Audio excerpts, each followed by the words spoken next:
I'm going to just try to. Okay, so we are live now, and we're just going to wait for everyone to join us. Let me just. Stop alone. Come on. So you want to mute Prof for a while, please, while we're starting.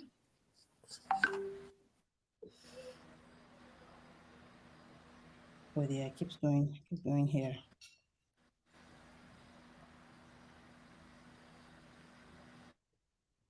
Okay. So we're just going to wait. I mean, it's typical that you give people time for them to see that we are live and join us. I don't see the prompt yet, but I know that it will be up on Facebook anytime from now, and we would have people joining us.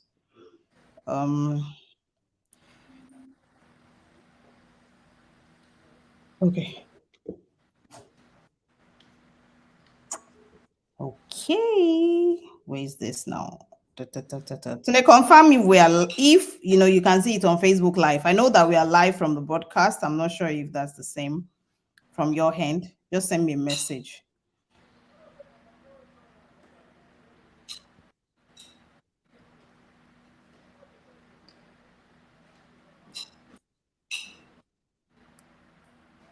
Oh dear.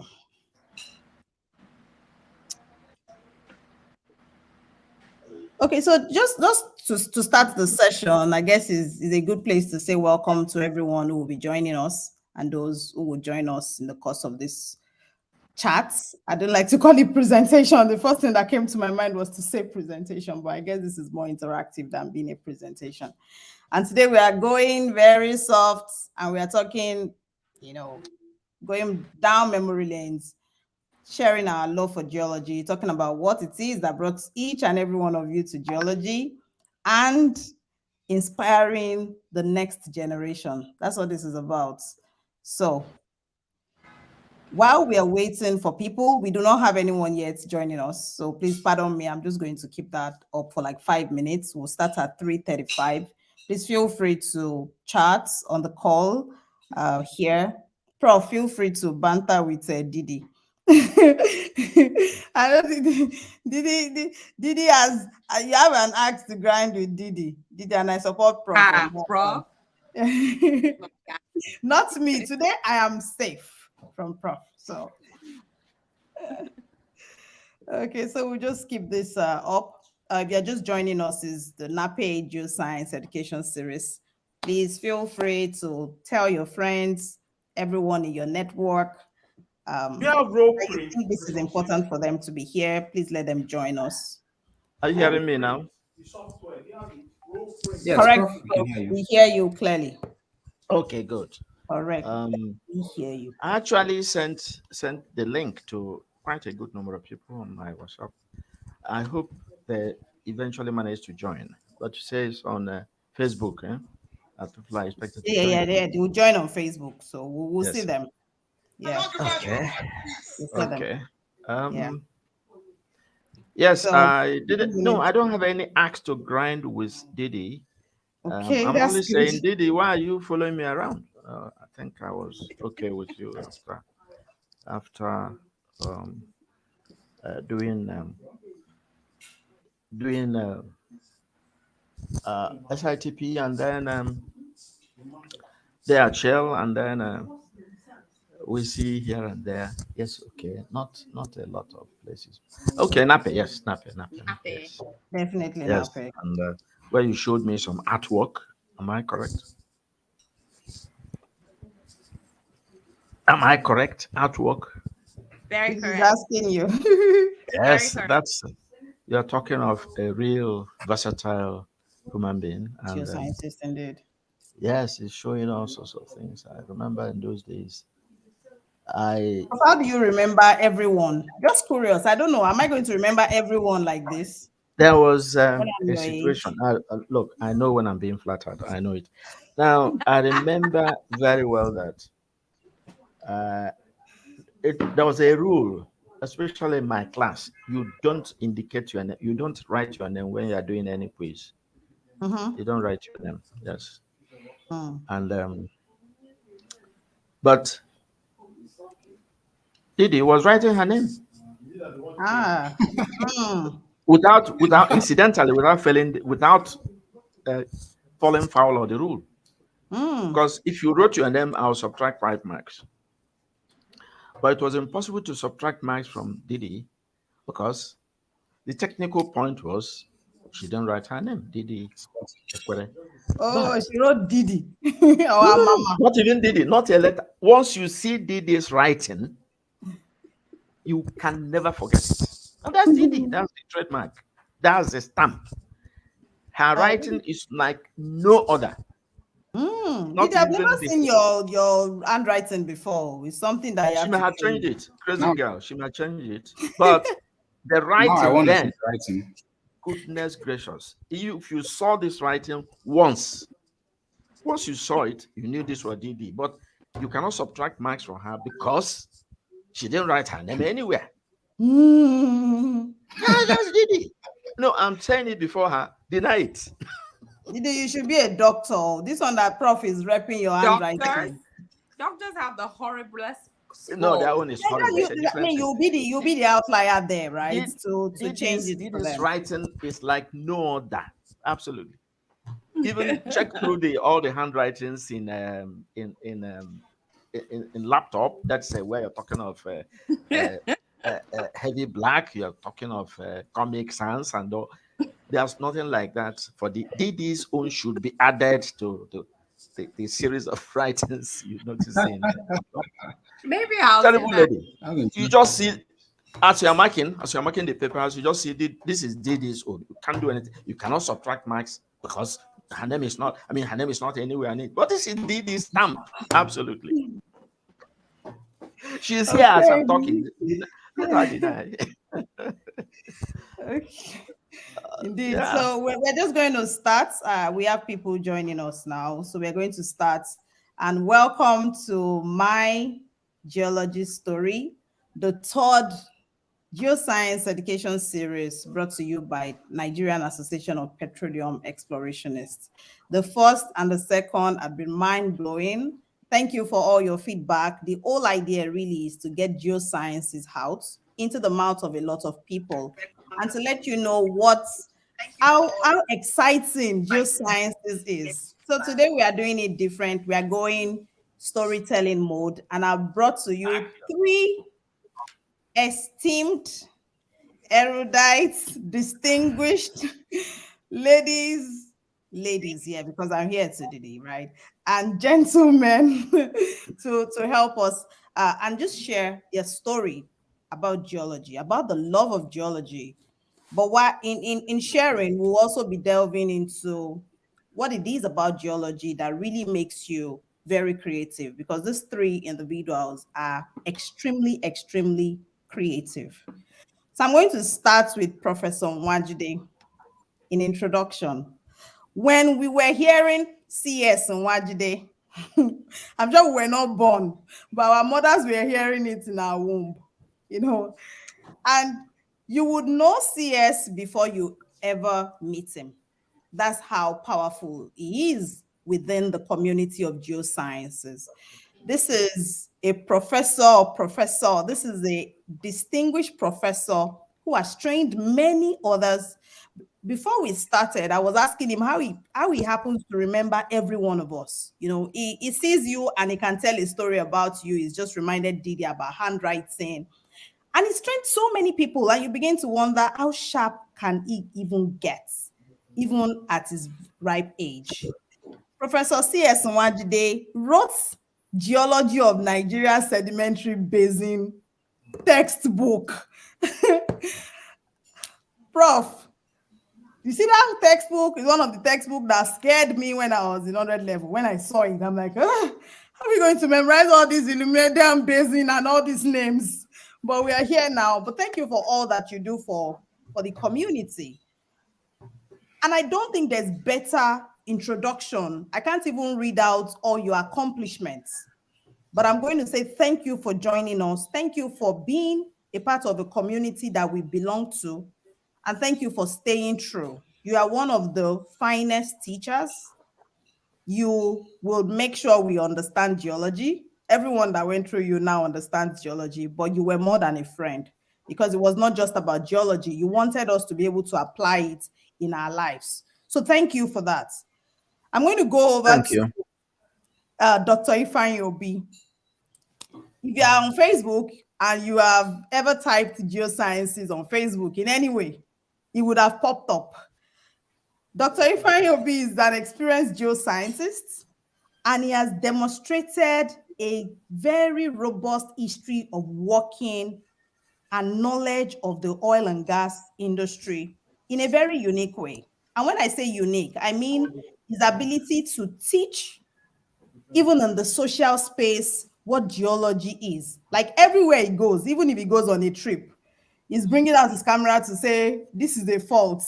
This is a, if rain is falling in his house, he's going to be saying, this is a fault, and all of that. So that's the kind of passion he also brings to this table and this conversation we are having today. And then my dear Didi. Didi is what I would describe as an enigmatic geoscientist, because I like to think that geoscientists are three-dimensionally thinking people. We are that. I mean, that's not even that I like to think. That's who we are. If you count by your finger, most geoscientists, there's always that extra unique ability as to how they think, how they see things, and maybe a craft or a hobby that they do on the side. And then we have Didi. Didi has evolved from being a core geoscientist to being a strategist, and he has moved from upstream now to downstream and midstream. But importantly, Didi has a very unique creative edge. You can call it art, painting, but I like to think about it as an edge because it's not all of us that has a full sense of art. I can't even draw to save my life, right? But Didi can draw on your hand. If you can think about it, she doesn't need a canvas to draw. She just needs to think about drawing and she draws. And these are the speakers that we have for today. My name is Tubosun Afolayo. I'm the publicity secretary of NAPE, and I'll be moderating this discussion. If you have any questions while they are speaking, please use your chat. We can see it. They will answer. But before we start taking your questions, I'm just going to go around them and ask them to take us down memory lane. My geology story. What does it mean? When you thought about this topic, what came to your mind? Like, I wonder who experience as to your geology story. So definitely, Prof, you're going to open this session. Share your story. I'll give you 5 minutes, and then we'll give Didi and then Ifeanyi, and then we'll come around to the questions. So, Prof, the show is yours. Yeah, I thank you very much, colleagues, fellow speakers, and moderator to us. I think I should be pardoned if I say that virtually everybody here has gone through me in one way or the other, one contact or the other, directly in the classroom, DD, Tubosun, and then not in the classroom, not directly, but what you guys should know is that I have a special grandson here. Dr. Ifeanyi Obi was supervised for his PhD by my first PhD supervisee, Dr. Obi, incidentally. Professor Obi now supervised Dr. Obi, and there's a proverb in Igbo which says, when a man finishes growing, he waits for others. And I have a very special, would I say, compliment to one of my children in geology, because he has washed his hands so clean, he can easily just join the elders in dining. And I know I finished growing quite a while ago, and I'm ready to welcome all the young ones who are coming on, who are growing. Ifeanyi is one of those who have grown very rapidly. By the way, the question is, how did How come geology? For me, and I have to go rather far into history, and that part of the history is Nigerian independence. As at independence in 1960, very few scientists were around, so Nigeria was crazy for having scientists, and in particular, uh, my state government, my regional government, decided that if you were reading science in secondary school, you should be encouraged to go to university to read science. And that was by way of scholarships. So it came to a point where if you were not reading science, forget about scholarships. And in my school, my old secondary school, Dennis Monroe Grammar School, Onitsha, anybody there, any student there was balanced in one way or the other, in that you were exposed to both science and arts. So you had a choice, a wide choice. And I knew very well that after higher school, my people were going to find paying my school university fees very difficult. And I didn't want to stop with higher school. I wanted to go on to university and I had to choose science, even when there was pressure on me by the principal of the school himself to read arts. I said I was going to read science because I needed a scholarship. A reinforcement on this was that Professor Raymond, who was the founder of the geology department at Ibadan, actually sent papers round secondary schools asking for whoever was interested in reading geology to please apply. And I did apply. I didn't know what geology was actually all about, only that one could remotely connect it to geography. So I applied and got papers, but there was a there was some dotted line there where the principal was going to sign. And my principal said, "Crazy boy, you came here and took somebody's position. Now you want to leave it and go. Come on, get out of my office." He was looking for his cane when I ran away. So, but after higher school, I now realized that with a combination of subjects, including chemistry, I could carry on with geology. So I applied to Ibadan and had a 3-year admission to study geology. Needless to tell you that as at that time, one had to go through Professor Oyawoye, Professor Raymond, and then later Professor Buck, then Dr. Grant, and all the rest of them. All the names you have who have written quite a lot of geology and influenced a lot of geology of Nigeria were there then at Ibadan. And I think it's time to give way to some other fellow to say about that's how my geology story started and of course continued. Work in geological survey, in-service training for a master's degree, which I now did at Nsukka, and then another higher degree. All these were supported by federal government by way of scholarships, in-service training, and grants that led up to a doctoral degree in geology. Thank you. Yay. I mean, I'm going to ask you a lot of questions around that space, but let's go to Didi first. Let's hear Didi's story around why geology. Okay, so why geology? I've always loved nature, and I liked going on hikes, trips, and incidentally, in secondary school, my favorite subject, apart from English, was geography. Now, I did have dreams. My dad's a doctor, so I was going to be a medical doctor, but I was fighting it because of the artsy side. And I thought that maybe since I couldn't go to school for fine arts because they would have literally flung me out of the house, a good compromise was architecture. But my dad still didn't want that either. So in my JS2, my cousin went to uni for geology. So that was my first introduction to, of course, geology. And I did a bit of looking into it. It kind of was like geography. So I was like, okay, not so bad. Maybe this could be a good enough, option. So eventually I convinced my dad that I didn't want to do medicine. And so I had Archie on my list, right? But my second choice was geology.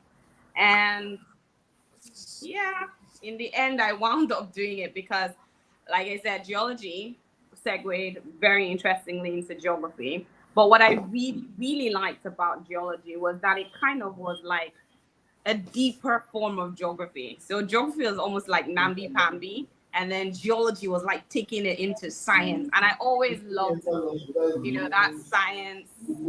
I have been told that I'm a bit of a nerd. I don't think so, but I've been told. So I liked sciencey stuff. And then when I got into school, the love for it was even more magnified. Like my favorite subjects were engineering, geology, and geotechnics. And then when I wrote my thesis, so we had to do like a little paper and a thesis. And my thesis was and my paper was in geomedicine. So I stumbled upon geomedicine and forensic geology. Unfortunately, I didn't expand into that. Probably, maybe in other climes I would have expanded into that. But yeah, those were kinds of the things that I really, really enjoyed. So for me, geology was like home. It gave me the opportunity to then do the hiking, the mapping, the drawing, where the colored pencil people with the contour map. So it kind of like blended my art bit with my science bit in a really nice way. Geotechnics. Okay. I know, weird, right? Very weird. Did you say architecture? Did I hear architecture as the first option? Okay, I wanted to be sure because I heard archi. I didn't know what that was. Okay, so Yeah, architecture. architecture. We'll come back to that. If I shoot, tell us this geology story that we are all dying to know. Yes. So thanks to Bosu, and thanks for the opportunity to share. Yeah, for me, I think it all started with the question of how did we come here? How old are we as a people? As as how old is the Earth basically? I remember, I asked my dad a lot of questions growing up, and some he'd like, some he didn't like, and some he just, no, this is not for you. I'm that kind of person. I like to question what we all know about something. So that's one. And I'm someone who growing up at least at primary level, I had a thing for calculation, for science and maths, basically. But at the same time, I also remember the story of people who had said the earth was flat. I remember reading that early on growing up, who had said the earth was flat and how they were treated, right? And how eventually today we know that the earth is spherical. So those were the kind of questions that got triggered me. And I was wondering what discipline will I go to study that will make me further better understand this question of what is the age of the earth, how are we here, what's up with the earth, flat or not flat, and stuff Oh no! So Ifeanyi's network just like did that. what? Eventually, Oh, okay. yeah, Fine, we missed yeah, you. Yeah, just start from the okay, question of what am I here for? What's up with the earth? That's where you okay, stop for you first.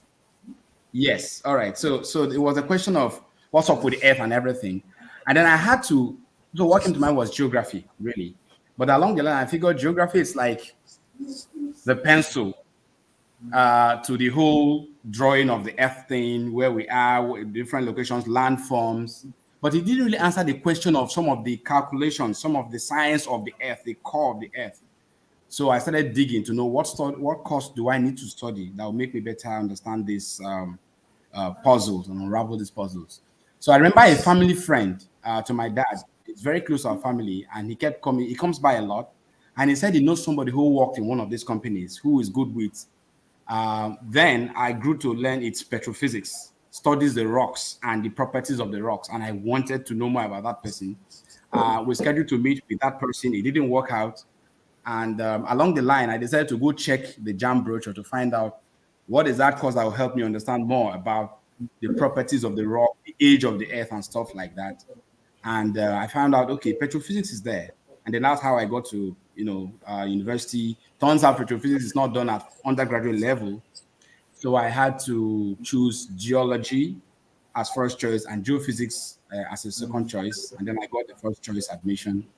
And then every of the questions I've been asking growing up in terms of the earth, the age, every other thing started coming together. And with all the mentoring from all the people who have I've worked with, like Professor Nwachide just said, Professor B, he tells geology as a story. I mean, Professor B, we do geology in the class, and then we go out there in the field, up in the hills by the evening time, and he's telling stories of how this happened in the past, more like reconstructing the whole history of what we're seeing today as outcrops, as sections, So it's all further amplified my affection really for this geoscience and geology, and I see it in everything that we do. Really, to be honest, I see it in everything that we do, and that's me.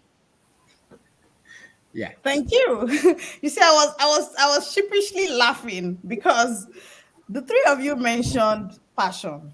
Interestingly, so here was prof. His own passion was he needed to survive, right? I mean, it Yep. was science or it was Or science or nothing. don't go to school. Or you don't go for that. Or you don't go to school. And he had to, he knew that he needed to get some education, right? And then here is Didi who said he wanted to escape into not doing medicine.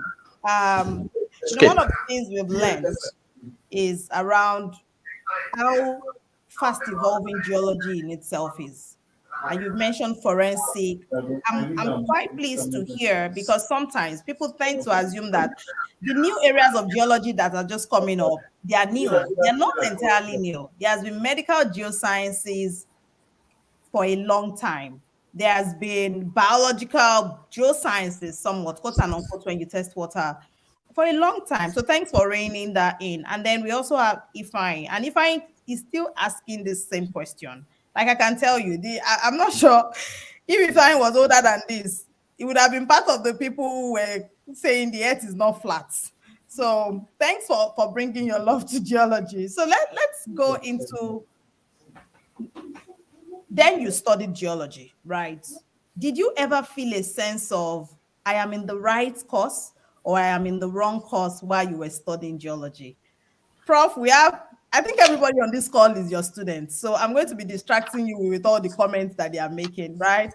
We have Professor Enyola here. We have Dr. Dim. We have Mrs. Ochogbu. We have everyone here. We have Callistos. These are people whose life you have touched in one way or the other. So for today, I'm going to be calling you teacher.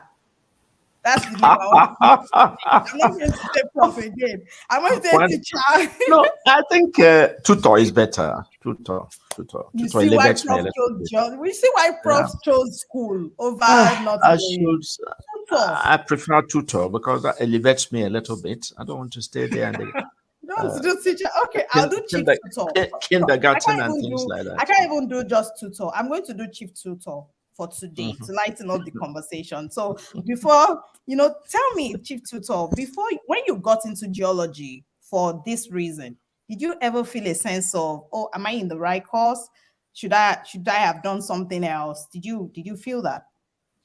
Now, I had a special encouragement in doing geology. I hope Ifeanyi is not in a problem. He's blank now. I hope you okay. He's back.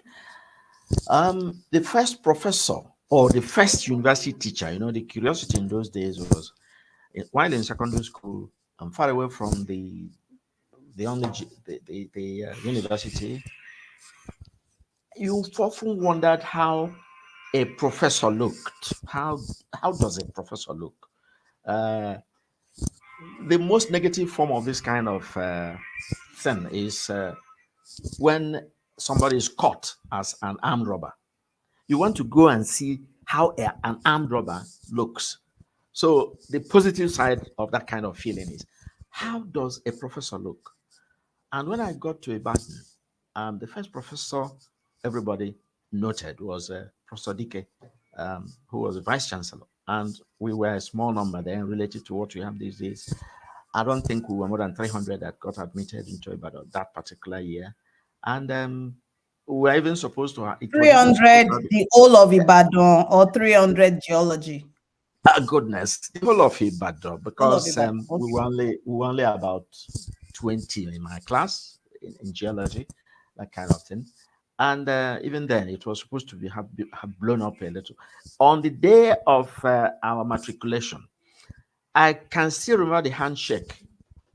The On matriculation day, the vice chancellor shook everybody, and that was a symbolic admission into the university. And come to think of it, in those days, in our time, in your village or elsewhere you were known, the undergraduate was the salt of the earth. You don't feel any, if you felt really great as an undergraduate. And people looked at you and actually said to themselves, can you believe it? This guy's in the university, especially as a young man.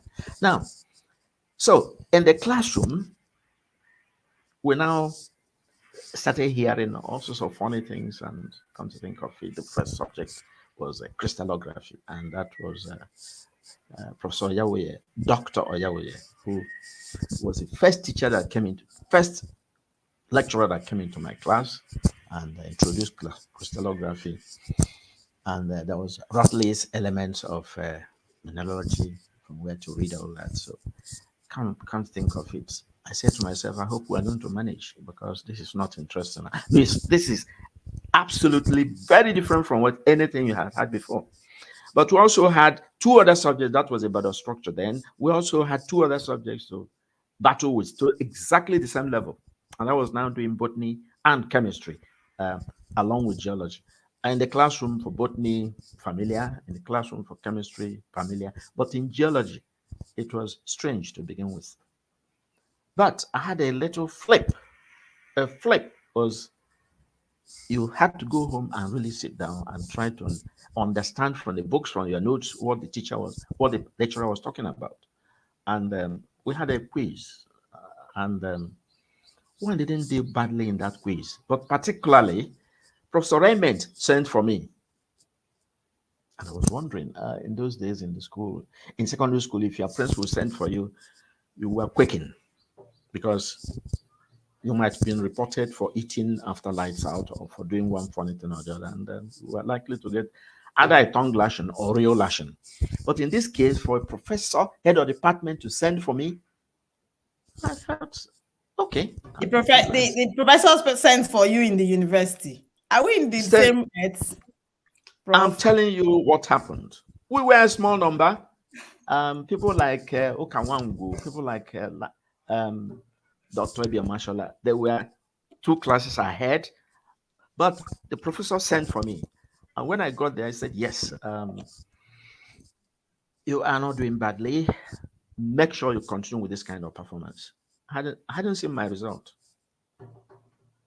But when he said it, I felt this was a flip. I said to myself, you mean one can understand and read? Because I thought I was writing rubbish. But the quiz was such that at the end, we submitted. Then eventually, when he called me and said, this is good performance, please continue along this line. Don't relent. I felt that was a flip.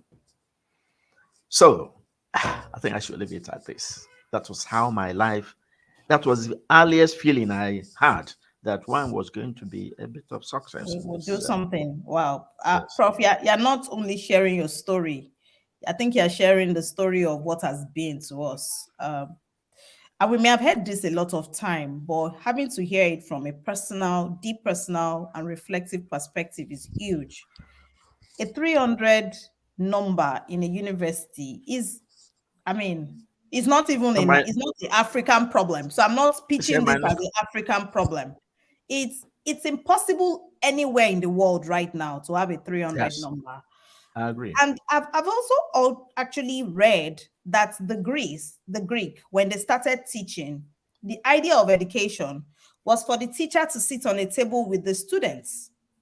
So the teacher actually knew all of the students because they couldn't be more than 6 or 7. And that's what you have also shared. Yes. Oof. Small number. Whoa. I also recall because I was in Kuti Hall, and for Professor Dike to be going back to his house after work, maybe 5, 6, it meant he had to drive down towards Kuti and turn right. So one day when I saw his Mercedes Benz coming, I positioned myself and waved at him. Can you believe it? He waved back at me with a smile. I have not forgotten. Yeah. It is. And these are the things, but I don't even want to go there. We are talking geology story today, so that we don't lose focus. Tiny little Didi, memories. tell Yes. me, Very interesting. Very interesting. Didi, please share with us. Did you think like, oof, I shouldn't be here at any point? Never. I just had a ball. I enjoyed every day of it. There are a few things that were tough. Paleontology, crystallography, kind of like, you know. And which other one did I absolutely hate? Mineralogy. But every other thing, it was always fun. I enjoyed. I kind of like never thought it. I just enjoyed it. I was looking forward to the field trips. Field trips were my thing. I was like, yes. Every time there was a field trip, I'd raise my hand, and I just liked discovering. It was everything was a new discovery. Like I would look at, the minerals, and I'd see something different. There was like everything was just interesting, and this was the earth that I live in. These were the rocks, how they were being created, how they broke down, how the soil, and then when I now did my paper in geomedicine, how different types of soil had different types of mineral, which caused different types of sicknesses or caused health. Every aspect of geology was just amazing for me. I loved every second of it. I can't even lie. Wow, that's very good to know. Ifeanyi, Dr. Obi. Yes, ma'am. So, yeah, it's for me. It's been fun. It's always fun, and it continues to be fun. I have a unique way of studying or learning. The way I see these rocks, these outcrops, both subsurface and surface equivalent, is I see them as things that have some form of life that you can go to and say, "Hey, how are you?" When you go to an outcrop, in my mind, you're meeting, the rocks, right? You're asking a question, how are you? Conversing with them. How old are you? There's conversation going on.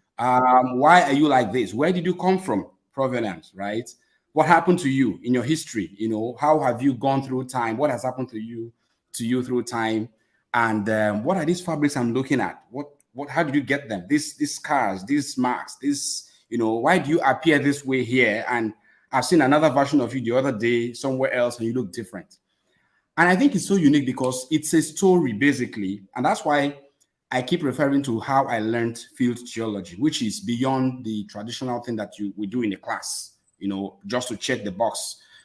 I remember when it's time for end of the session or semester, we typically stay back and organize a field trip. And I remember Professor Nwajide was one of such persons that we've invited to talk us through a lot of telling geology as a history, as a story, and the way you tell bedtime stories. So for me, it's been so fun, and it continues to be fun, really, because it's like there's a lot of unraveling that is done, and it continues to happen. Really, something today, the next day you find out that this person knows how to do this. In addition to what you knew about that yesterday, about people, and that's the way the rocks are. You learn more about them. You get to understand more about the past, and it gives you a whole new perspective. So it continues to be an evolving level of joy for me each time there is study. So it was never boring for me. I felt this is it for me. Doing geoscience, and I continue to use that to look at almost everything. So yeah. Right. During with the session we had with Professor Lainka and Jimoke Akinpelu, one of the things we were trying to find out was the kind of geoscientist you are. We ended up with two names. Some were accidental, some were glamorous. I've not seen any of that in this category. What I've seen is a spiritual geoscientist who speaks to rocks and thoroughly and the rock speaks back at him. And then I have Didi, who is a creative geoscientist. Prof is more like an accidental, but I guess there was a turning point. That conversation of you are doing With well. Professor, yes. You are doing Yes. well. This, continue doing what you're doing. I wish we can have such conversations with our students these days, where people can really know their strength without being, having to think too hard about it. That sense of appreciation of you're doing well, this course you're doing. I think there's something in here for you. Thanks for sharing. If you don't know what it is, that we keep saying field trips, field trips, field trips a lot. A lot of people may not know what this is. So field trip is like an intrinsic life of a geoscientist while you were in school. In my own school, we went 200 level, 300 level. The baptism actually starts in your second year. And while everyone is going on vacation, or maybe there's a summer break, your tutors are holding you back and saying you're going to a strange place to go and look at rocks to understand what you have been taught. And in that strange place, because it's really a no man's land, they just keep driving these trucks inside bush. Sometimes I wonder, how do they even know this place until we started doing mapping? Then you look at rocks, you try to trace, you try to understand how these rocks come into place. That's what a field trip essentially really is. It's the practical end of understanding geoscientists. And I'm emphasizing this just in case we have people who are not familiar with that term here.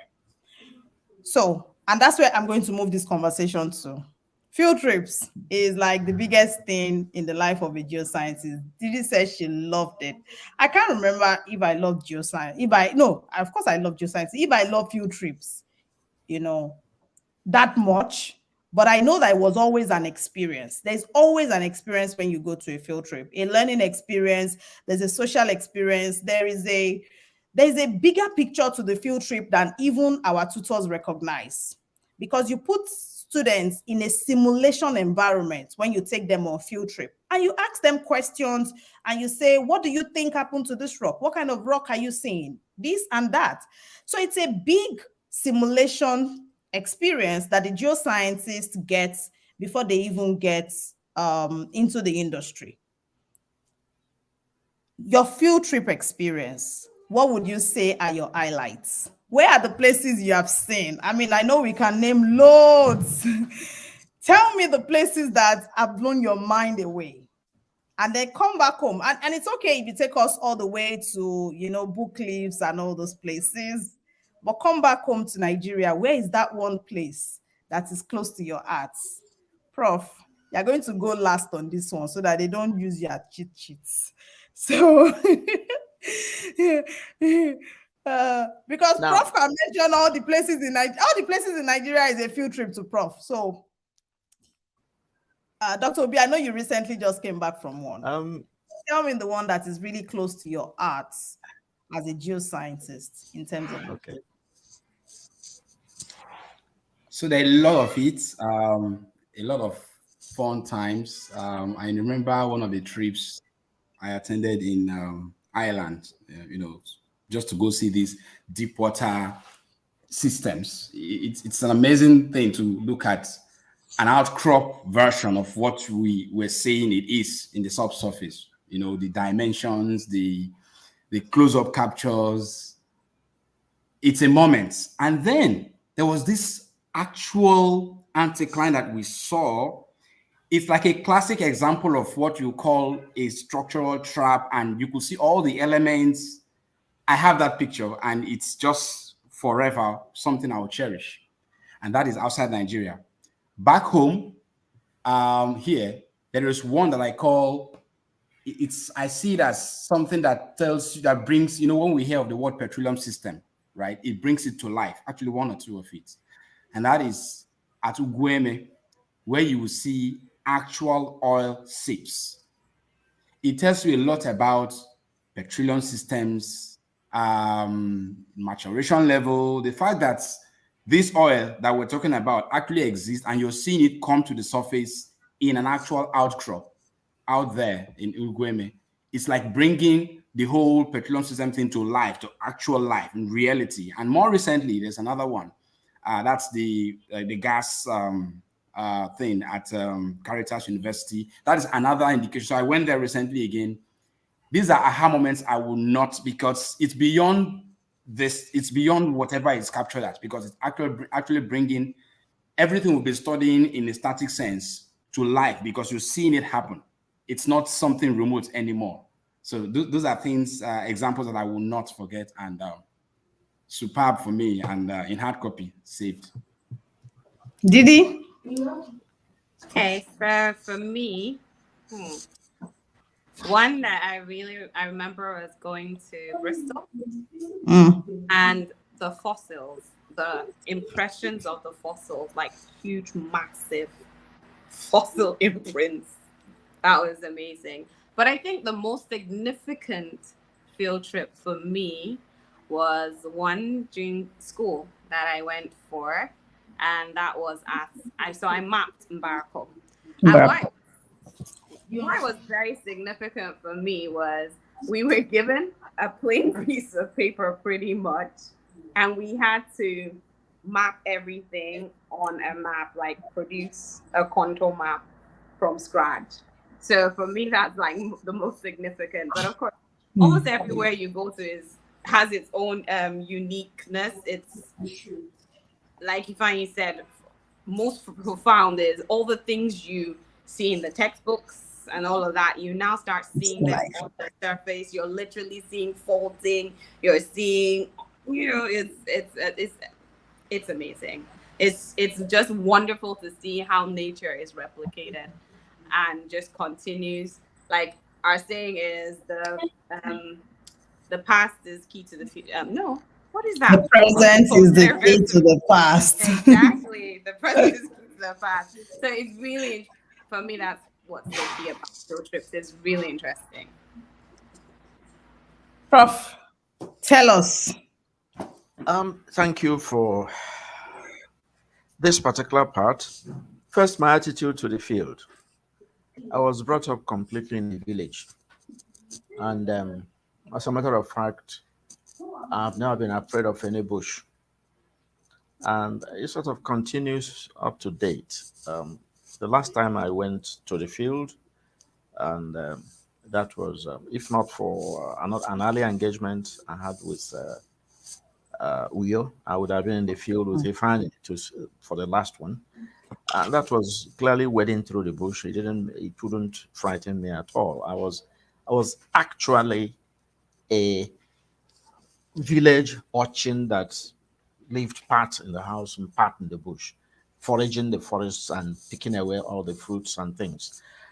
And with a bunch of other village urchins, we're such great friends. And so when eventually, much later in my teenage and all that, even a bit beyond teenage, it turned out that field work was basic to this geologist, and it didn't frighten me any bit. And we at Ibadan, you started your field geology right there. Even geology department is partly on the pegmatites and things. A lot of Ibadan University itself on hard rocks, and then of course I went. We didn't do a lot on soft rocks. A lot of the geology we did at Ibadan was on hard rocks, mapping and things. And then I had to do my final year project there. Had to take the data back to Nsukka, where I had to finish my undergraduate work. But before then, we had gone across to the what was called Geology of Nigeria trip, and that took us to close to Maiduguri, to Bambam, to places where Raymond had described all that in his book, and we had to be in a place where ammonite was. You would see ammonite and pick up whatever you think of, whatever amount of fossils you felt like. But the most exciting part of that field trip, going from Ibadan diagonally across to northeastern part, on our way back, the Kanji Dam was under construction, and they had built a coffer dam, and with that, they diverted the real mighty Niger into another channel, closed it, and got it flowing elsewhere so as to build a dam. Can you imagine we were standing right on the floor of the Niger? Can you imagine that? The mighty Niger that had not been checked in any way. We were standing on the floor, on the dry floor of the Niger, and we were looking at gneisses and pegmatites and things like that. That was my first real excitement, that a dam could be built, and it turned out to be a part of our geology, engineering geology, building a dam and so on. We had seen all that. Then, of course, fast forward, geological survey work. I had to map Ilorin, which is completely a hard rock area, basement. Then I had to take part in mapping Mina. I had to map Makodi, which was completely sediment, and so on. So I had seen a large spectrum. Then, of course, I got involved in teaching, doing some teaching, apart from SITP, apart from universities like Madu Bello and Soka and Unijos.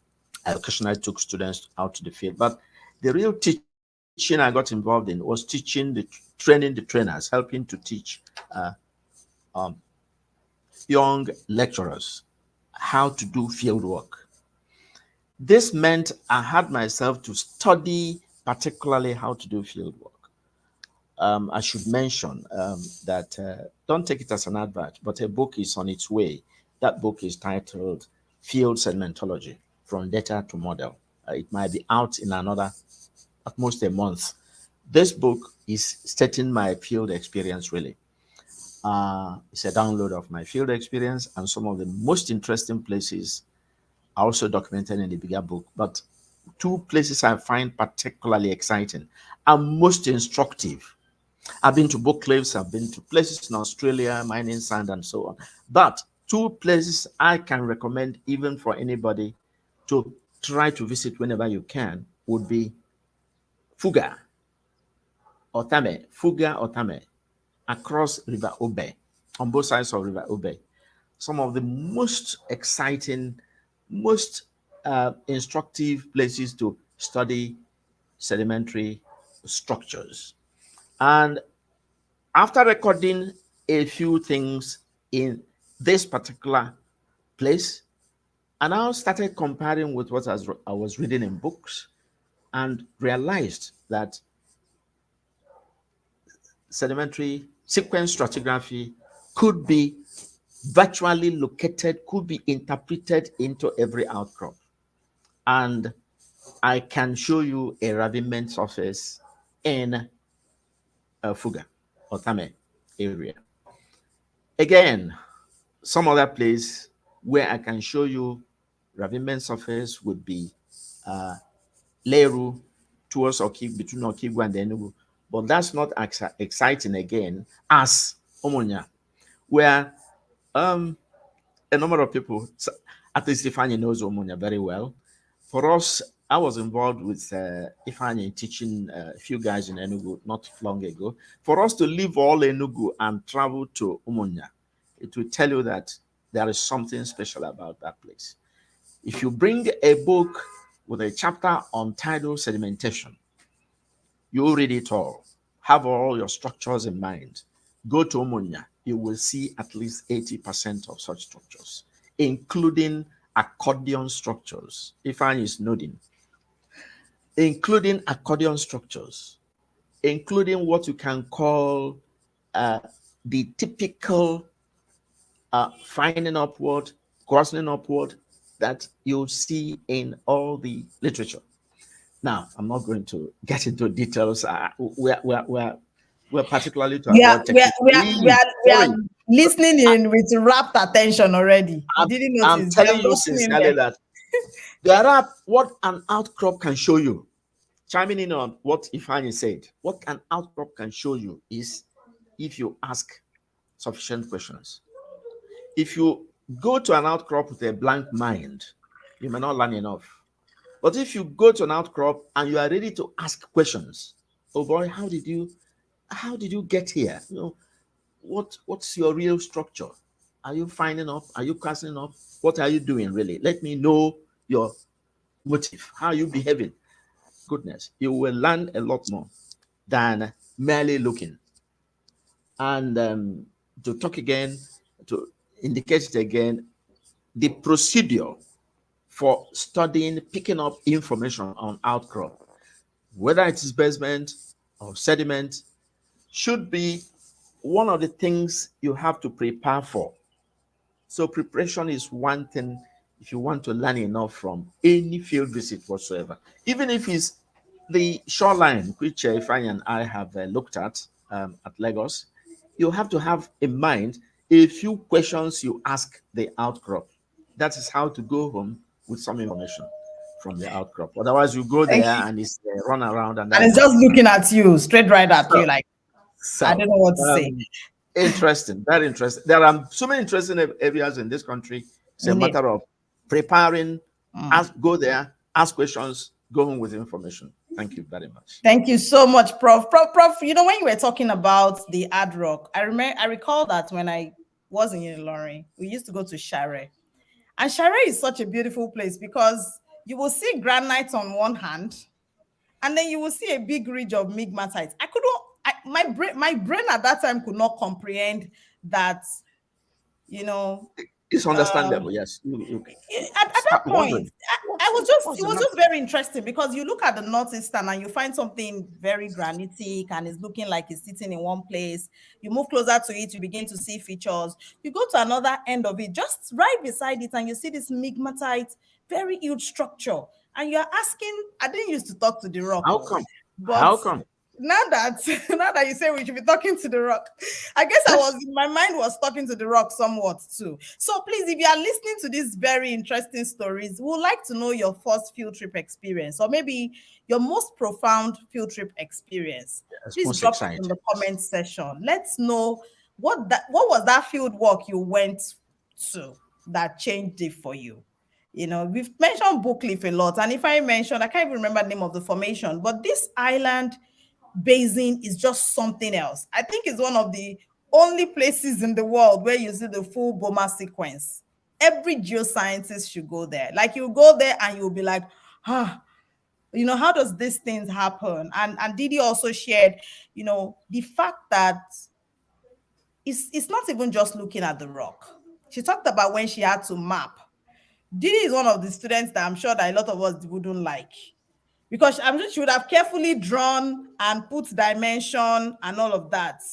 I'm sure, Didi, we're in the same class. You'd have heard it from me, but thankfully not. You'd have put dimension, put all the features. I just really wanted to get it over with. I love geology, I still do, but I honestly didn't understand why these rocks were so distinctively different from you looking at point A and point B. But thank God for education now. I honestly get it. And I'm sure a lot of people too do get it now. So please, we'd like to hear your thoughts. We'd like to hear what your field trips. Tell us, you know, the locations you've been to, what the impressions it made on you, and you know, whatever thoughts that comes to your mind around field trips. I'm going to go into we've done 1 hour. You wouldn't believe that. I'm going to go into the comment section now. Flying. Yeah, we've done an hour. And then I'm just going to read some comments here, and if there are questions, we'll also take those. So I can see communicating with an outrock. We are going to take that away from this place. This is spiritual geoscientist. When you speak, it's like Abali speaking to rocks. So geoscientists also have an edge. We speak to nature. Someone is saying the dissection between geography and geosciences. I think I would like to get into that because if I too talked about geography, Prof too felt geography had something. What would you say is the main difference between us and geography, between geology and geography? Just, you know, in very quick ways. What distinguishes these two courses? I know they are vast, but I'd like to hear from you. Dr. Obi, go ahead. Okay, or I was going to say that the rocks are the beam, right? The rocks, I see the rocks as a beam, right? That has a history, that has gone through life, and eventually you're meeting with it. And but again, it's been to different locations. It's been at different conditions. It's expressed in different forms, or rather, it presents itself in different forms. So we borrow geography, we borrow a pen from the geographers to represent this being, to sketch it, to know, okay, at this time T1 it was here, and at time T2 it was here, And in some other areas, if it goes there, this is what happens to it. We find a way to represent not just the location, but also the conditions around that being itself, that rock itself. And that's where I think that that there's a Being connection. So differences. geology is a science of it, the intrinsic quality of the rock itself, the being, in my opinion. But geography is a way to represent the history, where it's been, the conditions it's gone through, and any other thing that the rock likes. Really, that's that's my own version of how the boat relates. Fair deal. Didi, your thoughts? Geography, geology, what's the different similarities? Okay, so the way I kind of see it is that geology is like a specialization of geography. So you're kind of like really looking at a subset of what you talk about in geography. Geography is really expansive. It's everything. Like it's the colorful stories you tell at a dinner table, you could say. But geology is now taking some aspects of it and really like looking at not just the story bits of it, but really digging deep. You're going a lot deeper. You're trying to understand, and then you're kind of matching it to bits and pieces of in the larger picture of geography. Like Dr. Ifeanyi said, provenance, source, how did this rock come to be? How does it fit into the grand scheme of things? And then you're going very sciencey when you're going into geology. So that's how I kind of see it. Prof? Yeah, this question has always arisen. If you say you're a geologist, people will wonder whether you're not just talking geography. So what's the difference? The difference is really not so much in what they study. It is much more in how they are practiced. Yes, a geologist can hardly fill the role of a geographer and vice versa. So, in a way of speaking, a geographer is studying more of the surface of the earth, the people that live on it, animals, plants. That's why vegetation is very important. Then, in that connection, it is actually human ecology, more of human ecology. Whereas geology will come discussing more about what is below the surface, and to that extent, the economics. Now they meet again. Geology and geography meet again. The economics of what is below. You discover what is below, you want to exploit it. Where is it going to go? And the geographer will help you do the survey as to where it's going to go, who will need it, how you transport it to that place. Think of coal.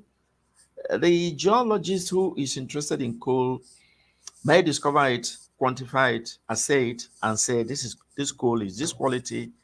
And I know that for for steel production, you need this kind of coal. Somebody is producing steel, is intended to produce steel somewhere, and he needs the coal. Who connects? Geography comes in there. Then, what are the commonalities between the two? You'll find the commonalities particularly in geomorphology. And that's why many universities, geographers are advised to go take one or two courses in geology and vice versa in geomorphology for geologists. Then the other thing to note is that you hear of or you read, if you read some papers in which you'll notice that the authors are in Department of Geology and Geography.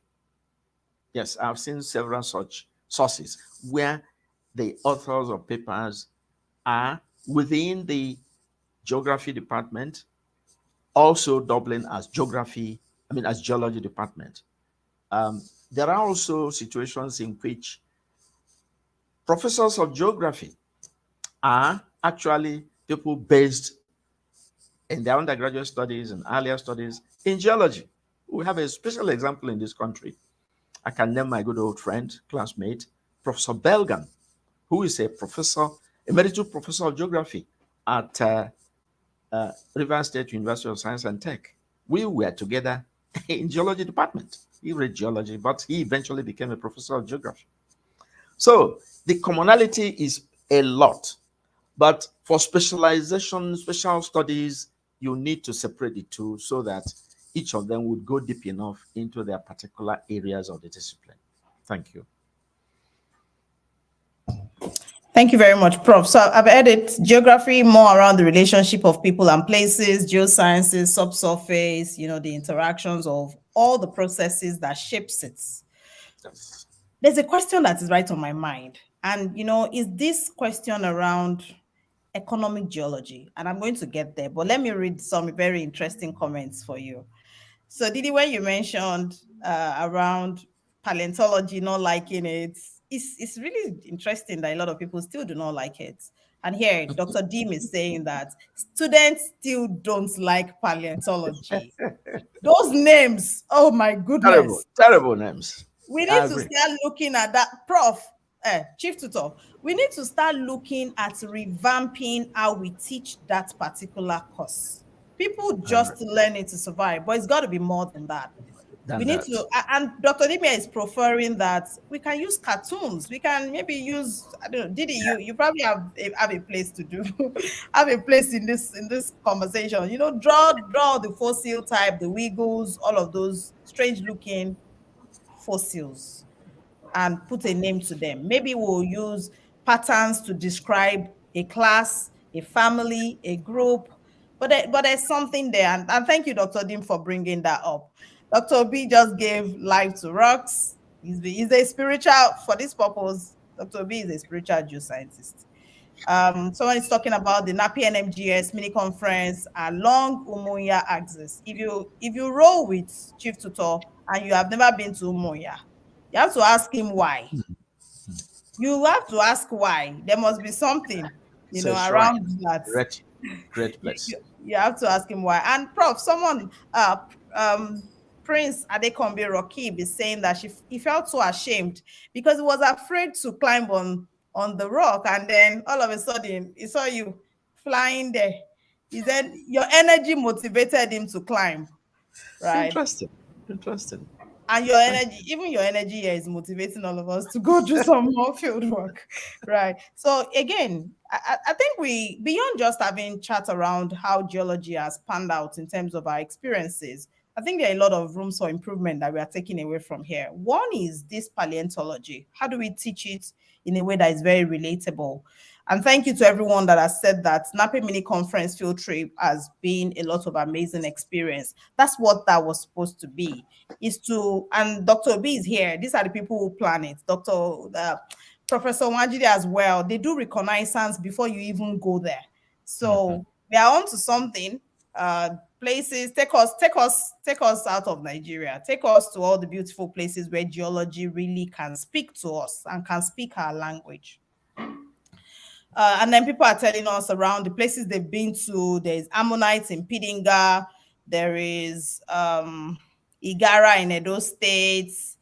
There's Lamode. Lamode is the boundary between Northern Benue Trough and the formation of Gombe. There's Jima member in the Bida Formation, and so on and so forth. So, my question around economic geology. And I'm going to share my own short personal experience. I think it's one of the courses that we are not, that we can improve on teaching. Because the term reads economic, but we are focused on solid minerals. It was a bit confusing for me. When I go into a class and it's an economic geology class and we are discussing rock, and I'm like, but it's economic. Why are we not talking finance, economics, how to even quantify these things and make money out of them? Should we be thinking about a case of changing the name of this particular course, this solid mineral course, from economic geology to solid minerals? Prof, what are your thoughts? If I tell you I have any misgivings, I'll be wrong. because I haven't forayed much into that. But what the practical thing to note now is that virtually every geological commodity, every rock type can be converted into a money yielding item, commodity. Yeah. If you look around everywhere, even by from aerial perspective, you see pock marks all over the place. What are people looking for? You need even ordinary lateritic soil, the most humble of all the rock commodities. You need for road building, you need for your foundation. Then you need sand. Either you get it from the rivers, from the sea, or you get it from wherever you have sandstone formations you can break down. Some of the most humble minerals or humble geological items. But if you are now talking of economic geology as written in textbooks, you begin with the gold and platinum and coal and that kind of thing. Even petroleum geology should be a subset of economic geology.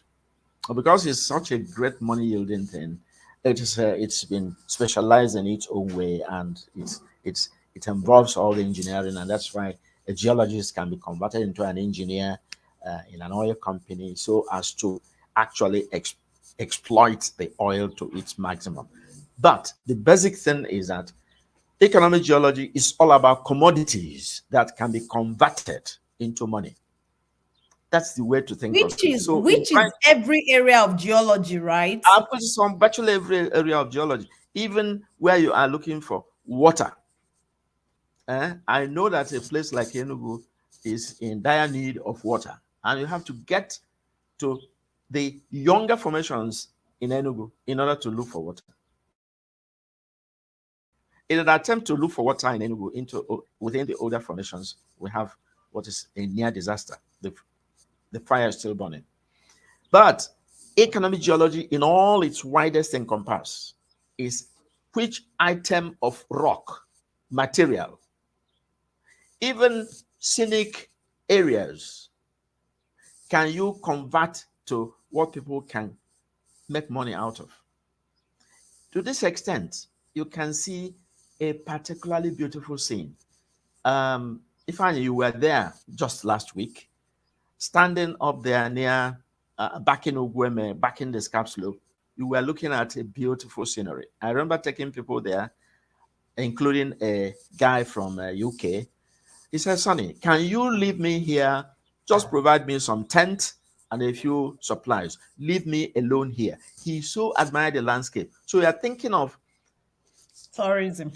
economic geology as one material you can pick up and sell, maybe with either raw, or that's one of our greatest problems, that we still export things raw, or you beneficiate and then sell.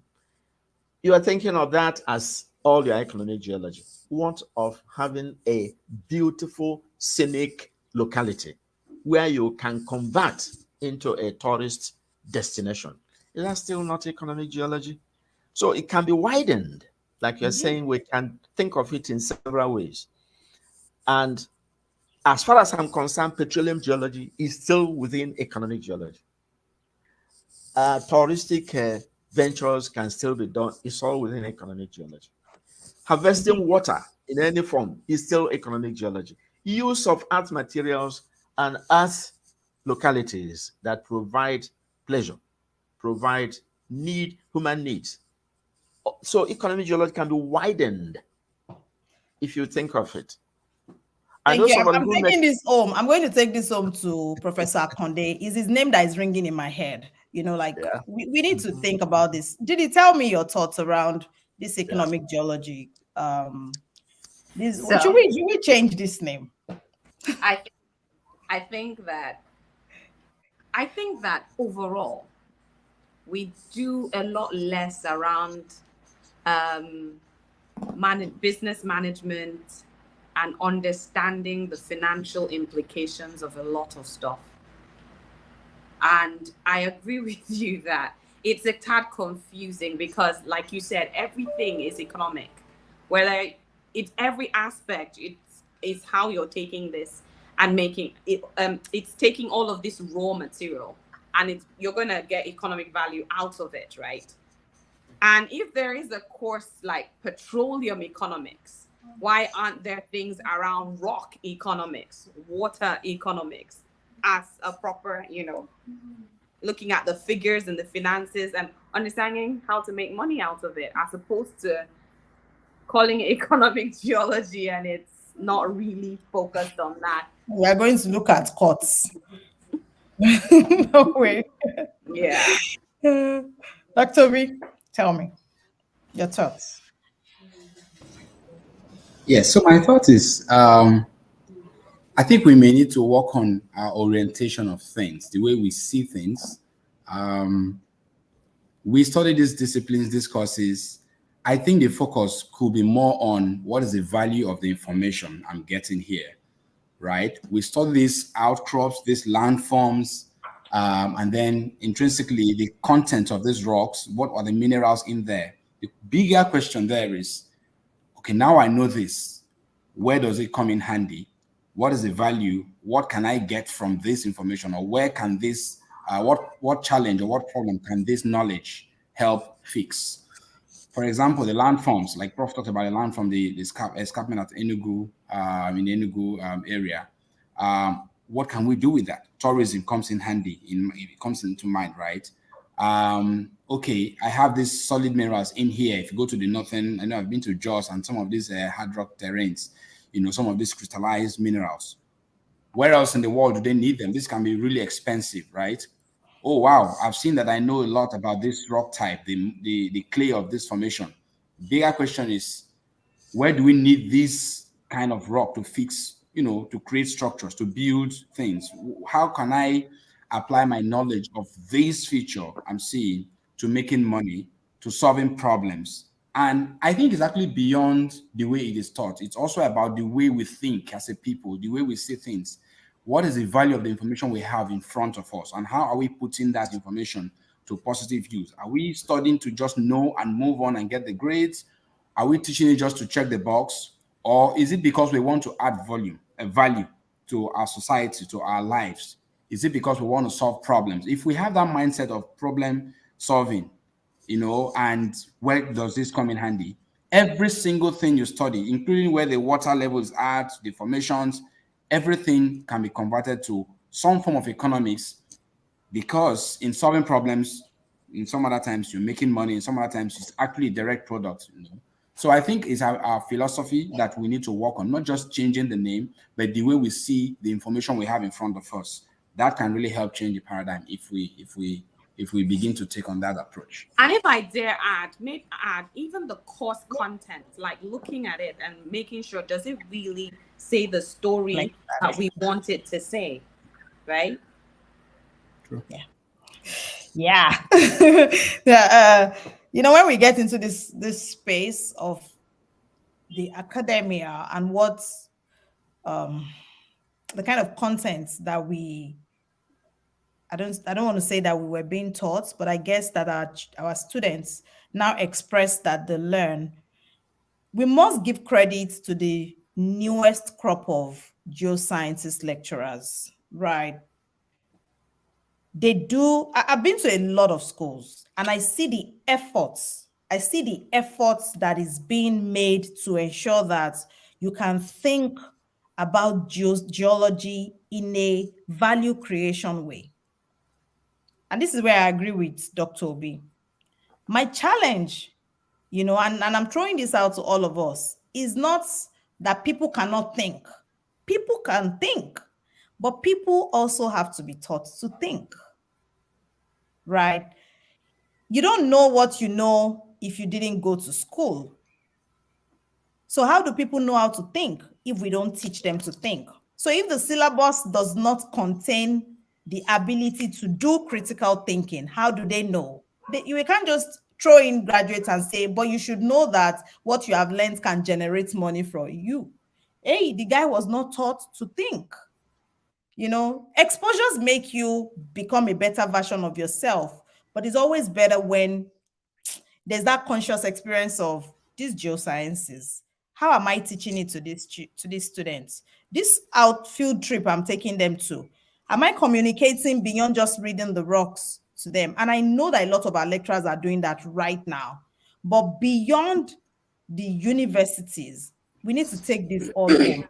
How are students? How are we shaping the critical thinking of everyone?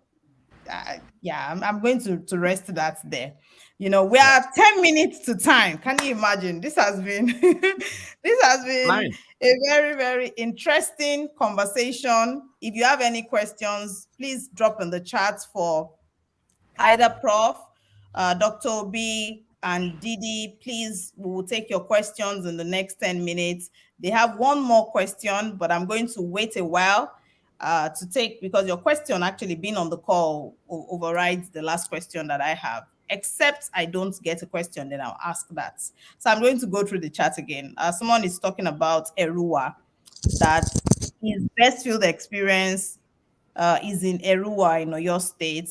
2 weeks of hard work, we get you. Like everybody, it's in retrospect that we like field trip. Just so you know, I'm not sure when we're there, we're looking and Yes, you were in smiling love and with saying, it. I except think when they were there, they loved it.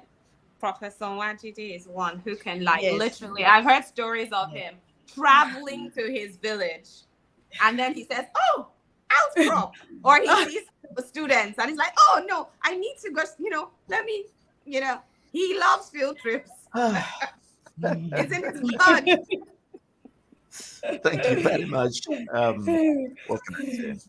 indeed. I mean, Prof, Oh, we and can't even, fun fact, there's a fossil named after Prof.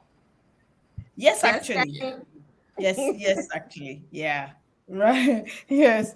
And I Prof, you like what you want to said say about. something? Oh, okay. Sorry, guide. Yeah, I said I like what you said about thinking, and that's one thing I think we need to do more. I I look at it this way. I think some of the challenges we're having today is because right from foundation, we have a system where people are not encouraged to think. Oh, totally For agree. example, a child growing up, you'll say something, you're shush, hey, shush, there's an elder here talking. Oh, you say something, oh, no, no, no, no, that's a lady talking, that's a woman talking. So your age, your gender, and sometimes your degree, your social level are elements that are used to put you down. And because of that, a lot of our students are not independent thinkers. And I'm saying I'm out for raising a generation of independent thinkers. Don't just say you say yes to you accept what I've taught you or what I've said. Challenge it.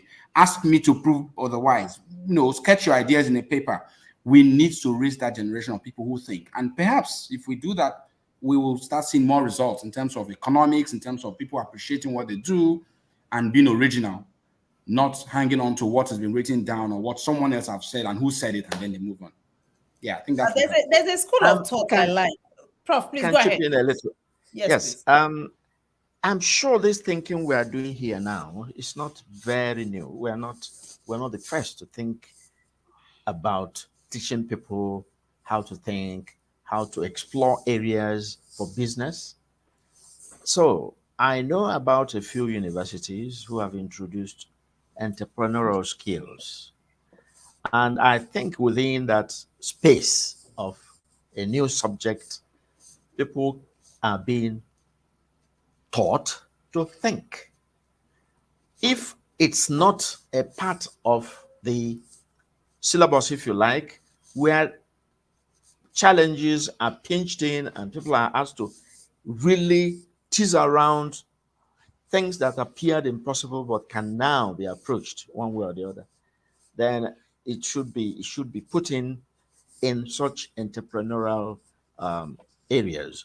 And I think in some universities, a part of the economic geology that I think they are teaching now is how to really go beyond the textbook stuff and do some projects where they can think of generating money, how to really produce a situation where you can generate money from a little enterprise. And that is the practical things I think they do within the entrepreneurial skills, which many universities have begun to teach and which are being taught in some extracurricular systems.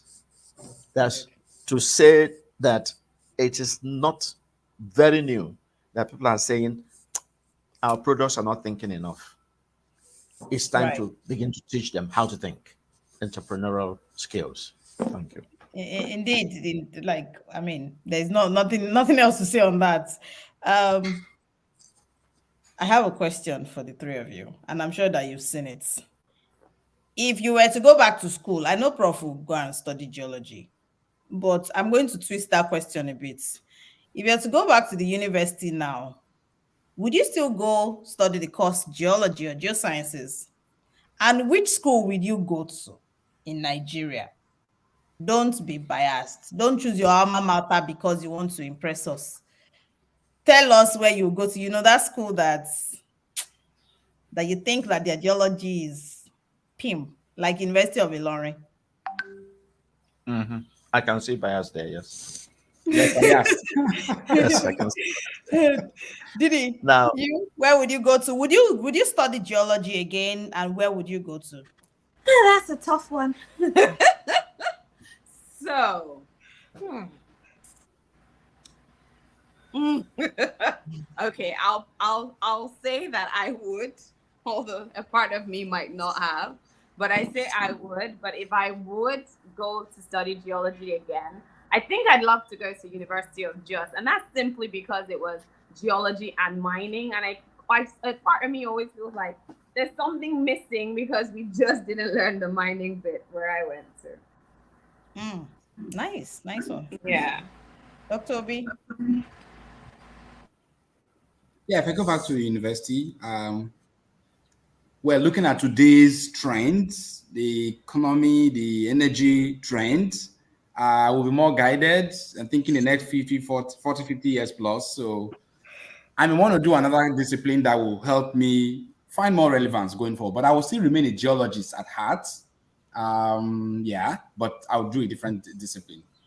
More because of the energy trend and thinking future. And yes, I'll go to UNN because yeah, it's what it is. I'm biased right now. Really?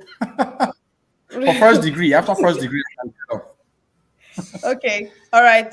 Prof, I'm going to hold your thoughts on that. We have a very important question, but I know Prof will go back. Except Prof, answer only on exception.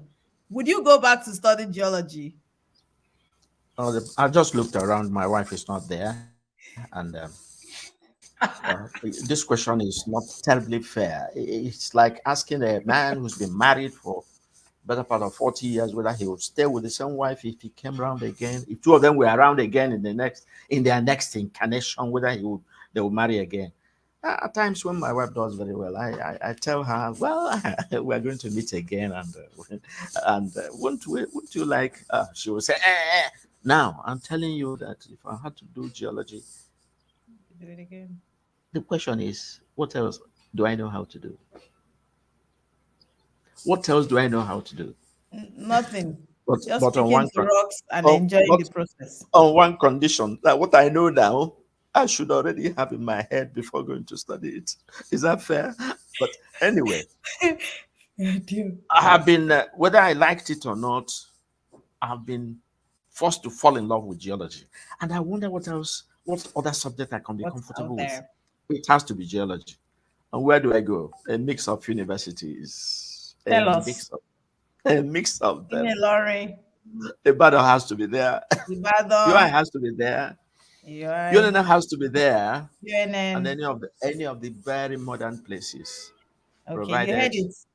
yes, Laurie, UI, Just, UNN. But a mix of we them. have virtually all universities. Very few universities do not teach geosciences. Even the private ones teach Yes. geology. So you have a wide option. You are not Spread. even restricted. You don't have to travel. If you want to consider maybe some issues around moving from home, you don't have that problem with geology. Virtually every school So widespread. Yes. teaches geology. And somebody asked my last question.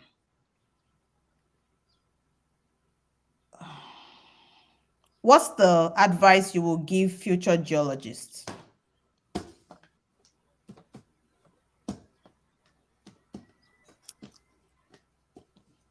What's the advice would you give future geologists? What should they know? Because I hear you say, knowing what you know now, in hindsight, geologists you never stop loving geology, right? I've seen that. Um, but what advice would you give? What should they look out for? Pitfalls, things to avoid, things to start questioning early. Dr. Obi, I want you to go first. Prof, and then Didi will wrap this up. Yeah, so I think the advice would be to think of, first of all, what's your strengths, right? Does it come handy and easy for you? That's the first question. What do you want to become? What do you want to do? What comes easy for you? And if you find out that area, find a way to get comfortable. Um, Use everything. Study that discipline. Find everything. Find a way to um, see elements of elements of that course or that discipline in what you do. Fall in love with it as much as you can. Personalize it. Like I say, the rocks are beings. Think of it as a story, not just something abstract and hanging out there.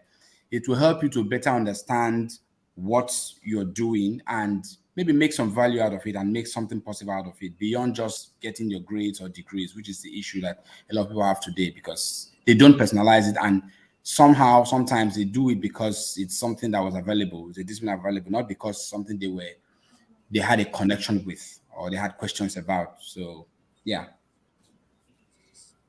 Prof? Yeah, if I can indicate one thing about geology, think of it this way: how many other disciplines in science can get into geology? How many experts in other disciplines can get into geology expertise and practice it or learn it as well as a geologist can?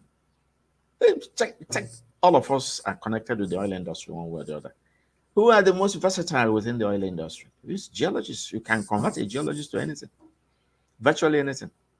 Where I worked in Shell, can convert a geologist from being in charge of environment, geology. In those days, Pag West, that's somebody who can relate with the outside, all the way to petroleum engineering, geophysics, petrophysics, and so on. So they are the most trainable. So the perfect background for it must be very quantitative. In our days, the emphasis was far less in my undergraduate time, far less in quantitative matters.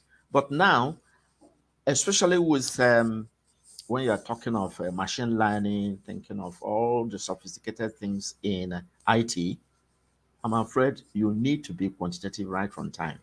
And if you are a little shy about quantities, mathematics, and so on, you better either warm up to that or you find something else. The way I see geology now, you need to have quite some grounding in basic mathematics, of course, dovetailing into statistics, and then, of course, into IT. Physics, chemistry, all these are now very quantitative, and you have to get in there. So, what you require now is not exactly the kind of things we required in those days. You need a lot more, you need to be a little more numerical in your attitude to the subject of geology. Thank you very much. All right, so it's my turn. So I'd say go for it if you want to. But as a note of caution, I think that what happens in school is not what happens in the real world. A lot of times you come out and you find out that due to different reasons, sometimes it's just funding, resources, you don't get exposed to certain things, and then you have to find them on the job if you even go to that type of job. I think open up your mind, try your best to get a lot of IT opportunities, because that then puts you in the real world and you're seeing how what's happening in the class relates to that. I would say critical thinking, expansion of the mind, and think of all the other ways that geology is important. Don't get stuck in just I must work in an oil and gas company, because there's way much more to geology than that. And I would say look at other ways. For example, digitalization is really big. Find ways of understanding how data is important, and how it fits into the geological story, and how you can take this and just blow it off and out of this world. That's what I would say. And yeah. And this is where we'll pitch this conversation. Thank you so much for joining us. So there are comments on this on the charts. Uh, Dr. Alalade says he will definitely go back to geology. I know that most of the academians and people in the industry that are on this call will want to read geology again. I would want to read geology again. I find geology um, a very mind shaping course, and it allows you to explore. Very few courses do that, and this is all that we have said. And everybody agrees that we need to actually change our approaches to teaching. I don't think it's only paleontology. We've talked about economic geology here as well. And there's so much more. Even hydrogeology, it's not to find the water, it's to bring it out and make money out of it. And I don't even like to emphasize the money part. I like to emphasize the problem solving parts. How can geoscientists begin to think about solving problems? And this is all that you have brought into your geology story. Thank you so much for the honor. It's been an amazing 1 hour 36 minutes. Thank you for staying through, everyone that stayed on the call. This is a geoscience education series of the Nigerian Association of Petroleum Explorationists. The idea is to take geosciences to the public, teach them about what we know, and encourage people to build and develop interest, maybe more like inspire more geoscientists, because it is a problem solving course.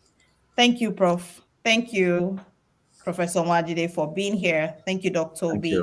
Thank Thank you, you. GD. It's been an amazing, amazing session.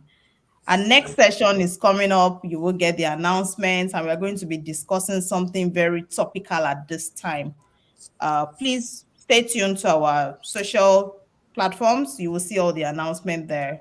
And yeah, thank you, and have a wonderful evening, everyone. All Thank the you, Prof. best. Thank you. Yeah. Yeah. Have a great one.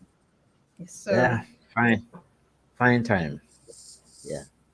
Edit was.